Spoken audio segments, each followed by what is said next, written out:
Hi everyone, it's Raina. So this video is looking at 3 neurotic traits that Taurus people may possess.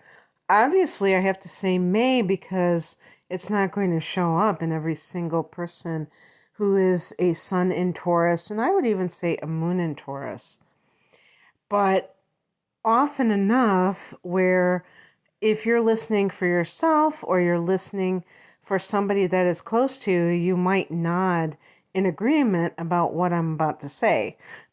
Now, I have Taurus rising, so don't think that I am just dissing Taurus out of the blue here, and I'm doing a series, so I'm doing all of the signs.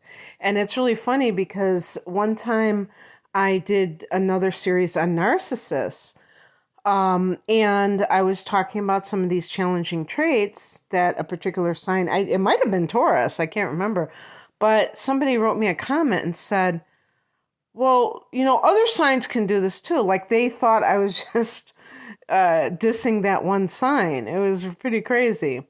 So yeah, I have already done a bunch of the signs. So let's look at Taurus. First of all, Taurus is a fixed earth sign. So Taurus is coming from a perspective, and like I said, I'm including the moon sign in this as well. And even the rising sign may resemble this to some degree because all of the personal planets or personal points are going to have some of the same characteristics, but there might be slight variations depending on what influence is going on with the Taurus energy.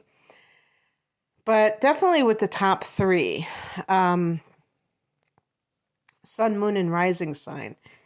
Taurus is coming from this perspective of wanting life to be very stable because Taurus is in the fixed modality, and wanting it to be rather simple because Taurus is the first earth sign, and there's that refreshing quality about Taurus that is very like what you see is what you get. And so a Taurus person typically will not be very neurotic, because in order to be neurotic, you have to think too much. And that means that you're in your mind. Taurus is really a child of the earth. And therefore, there's like a tangible factor. Taurus people love anything that they can put their hands on, anything that is quantifiable. And so it makes them gravitate towards things that they consider to be quote unquote real. And, it's easy to get neurotic when you get caught up in concepts, when you're thinking too much or in your head. That's just not what Taurus people generally get involved with. But so when I use the word neurotic, I'm kind of extending it to things that the person might be a little bit challenged with in a quirky sort of way that have to do with maybe their fears, maybe the things that they don't want to happen. So number 1, a Taurus person may crave predictability to such a degree that they live their lives almost like they're in a rut. And what I mean by that, now obviously this will be mitigated, this will be modified if a person has, inner planets in Gemini or Aries, because those are 2 signs that flank Taurus on either side, and they both are, loving change and taking risks with Aries in particular, and Taurus wants to chill. Taurus wants to be chill in life. There is this, Taurus is ruled by Venus, so that's part of that. And I have said this before, that I made the joke where, having Taurus rising, where people say, well, you have to get outside of your comfort zone in order to grow and blah, blah, blah. And I said, what's wrong with a comfort zone? Because, and I really mean that, even though it sounds absurd, because, people think, wow, you got to just venture out and do this and that. But, it's like, what's wrong with relaxing? What's wrong with having comfort and having this known quantity in life? I don't see why everything has to be a novel experience. And I can imagine somebody who has the sun and or the moon in Taurus might feel the same way, even more so because it's even a greater influence.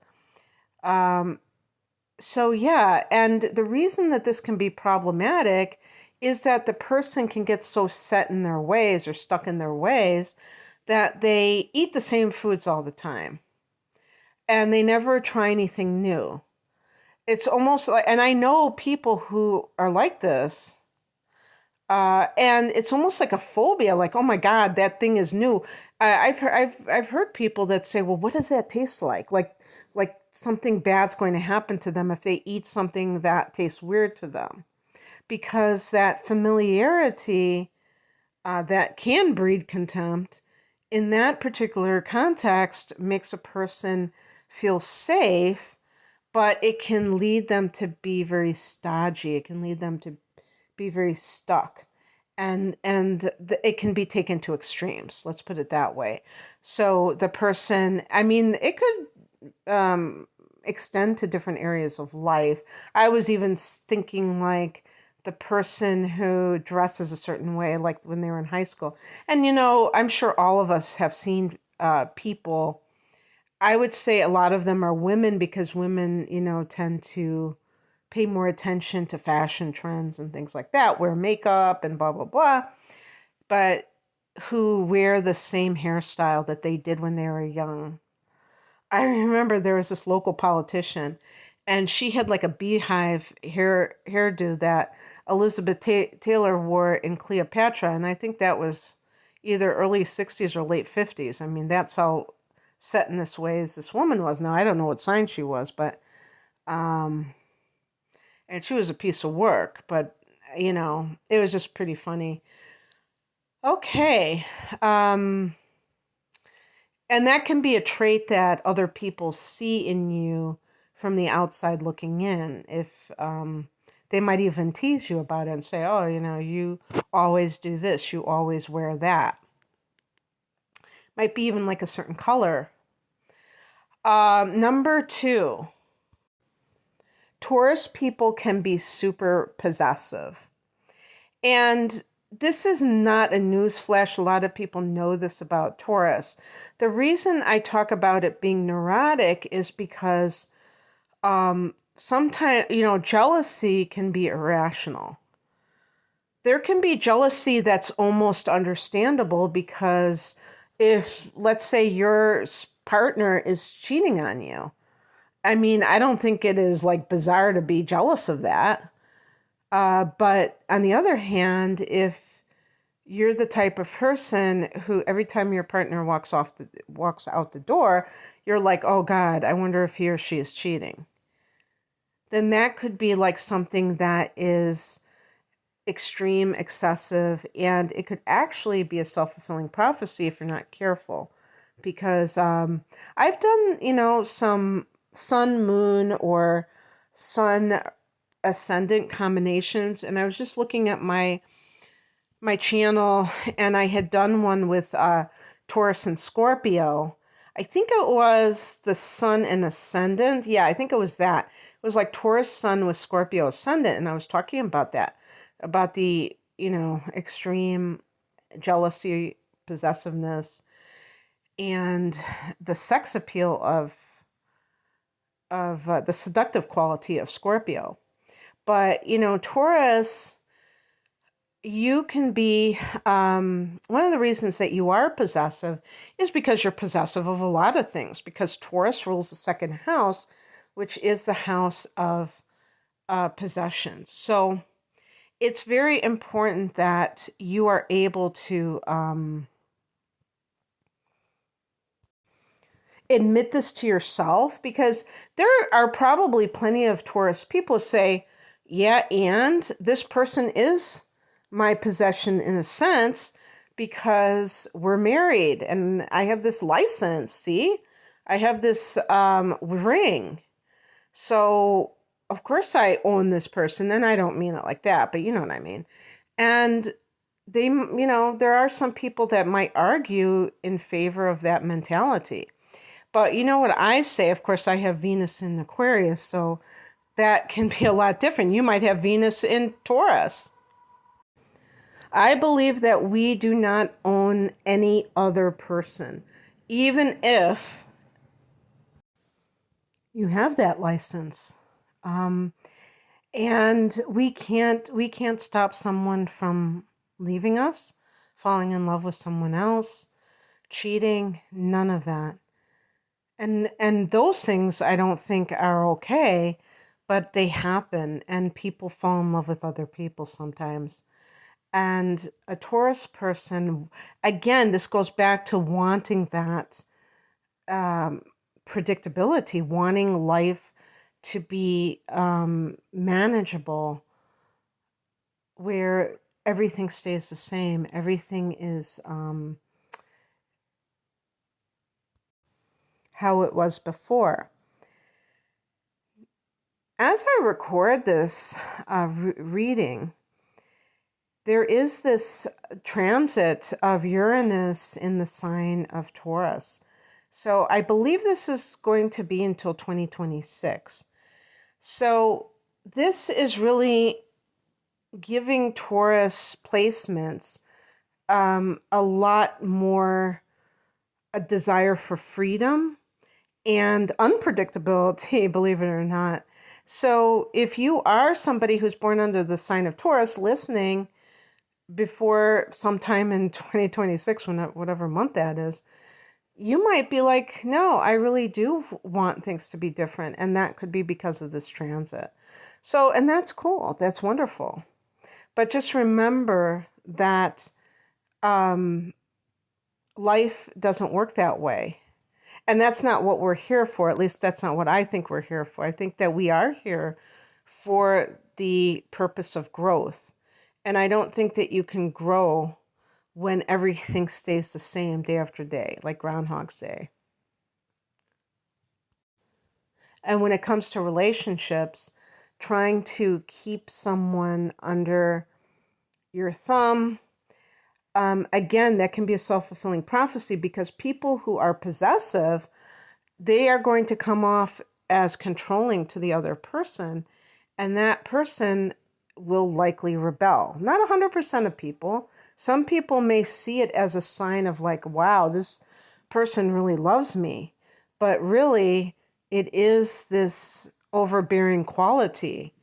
And the more, the irony is, the more that you can let go of that need to keep somebody there, the more, like you give them that long leash, the more I think that they're likely not to stray.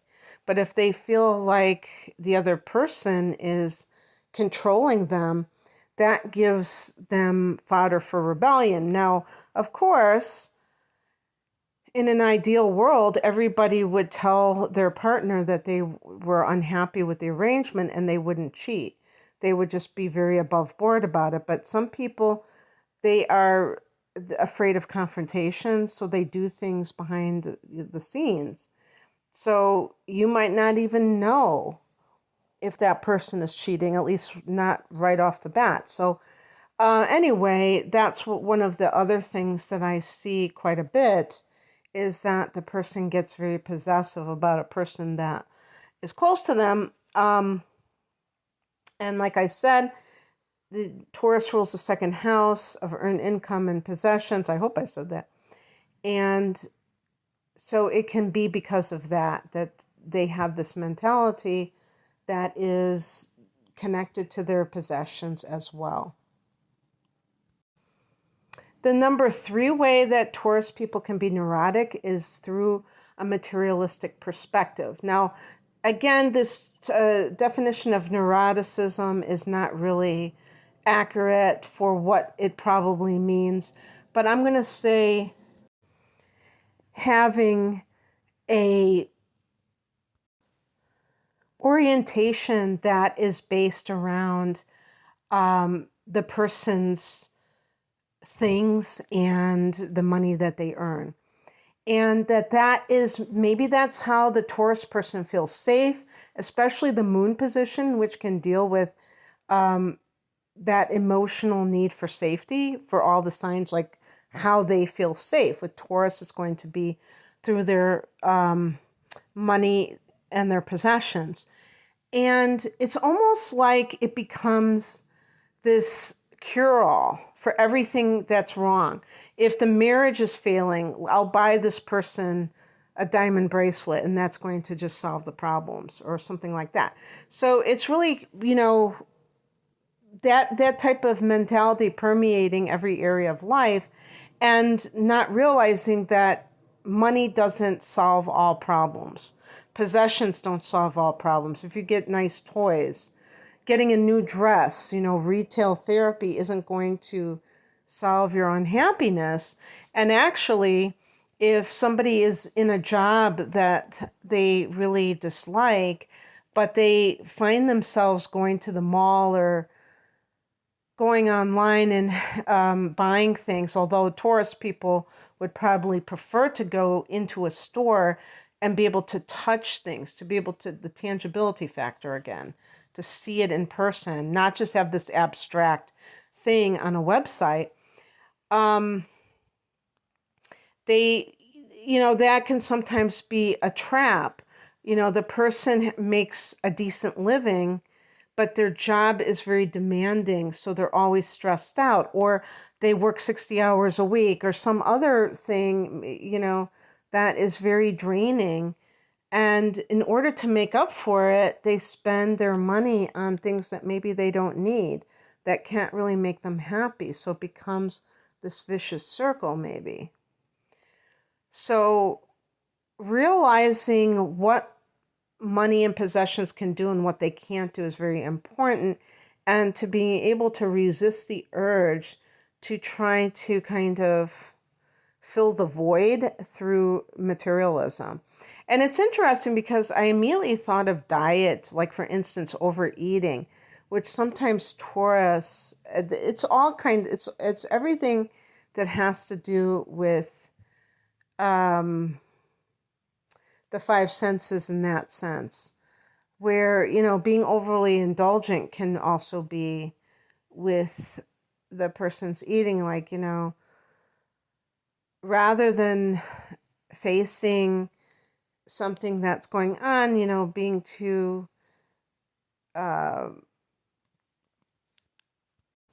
indulgent. And then on top of that, if the Taurus person's spending all their money trying to make themselves feel better, then they have to work at that job because they don't have anything else. They might not have money saved up. So that could be a trap for some people. And this, I think of the Four of Pentacles in the tarot, where they show the woman holding on to in this one deck I have anyway, holding on to her coin purse. And won't let anybody pry it from her fingers. And it's really, and they said that it could also mean greed, that particular card. I don't want to necessarily categorize it in that way, because that could be judging it like the person is, operating in a negative way. And I'm just looking at it almost like, in some cases, there might be a fear-based tendency, but here, this sense of maybe a form of escapism to try to make themselves feel better, and thinking that that is even possible through buying things, because the person is coming from that type of perspective. once you realize that that isn't going to change anything, then you can, make other plans that actually in the long run could lead to you having a much happier life. If you currently are feeling negativity towards the workplace that you are in, for instance. Or it might not be the workplace, but the work itself might be very difficult, or maybe at one time it wasn't as bad and now it's gotten worse. So those things that are done to kind of like distract from that, they can cause the person to kind of be more deeply entrenched in that job because they're like, well, I have to work. I have to pay all my bills that for all the things that I've bought that I didn't really need. So being able to nip that in the bud and see it when it's happening and tell yourself, no, I'm not going down this road.